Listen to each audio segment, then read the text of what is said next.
News on the Hour, presented by Indeed.com. I'm Monica Ricks in New York. Nearly half the country sweltering right now. I go through 2 or 3 pairs of shirts in a shift just because I'm sweating. Extreme temperatures are spreading in the Northeast. We should be protecting workers from hazardous conditions, and we will. President Biden announced a plan today to help folks stay cool. We'll award more than $1 billion in grants to help cities and towns plant trees that in the long term will help repel the heat and expand access to green spaces so families have a place to go to cool off. More than 200 million people are under heat alerts today. That's about 40% of the country. And on top of the heat, Americans now have to worry about red meat.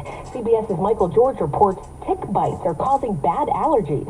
If you have AGS, doctors may recommend you stop eating beef, pork, lamb, venison, and rabbit. And you may need to avoid other foods that may contain alpha-gal, such as cow's milk, milk products, and gelatin.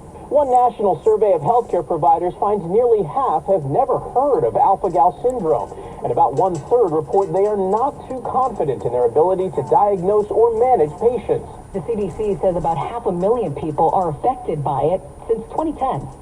The Justice Department's now looking into policing practices in Memphis. Assistant Attorney Kristen Clark. This federal civil rights investigation will examine whether the police department has violated the Constitution or civil rights laws in a systemic way. It comes nearly 7 months after officers violently beat Tyree Nichols during an ultimately deadly traffic stop.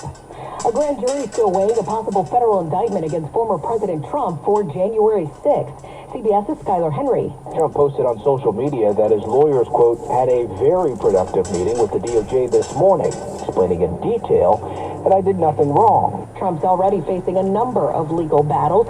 His federal classified documents case goes to trial next year. Calls to police turned into a huge surprise for a boy in Atlanta. CBS's Jim Krasula explains.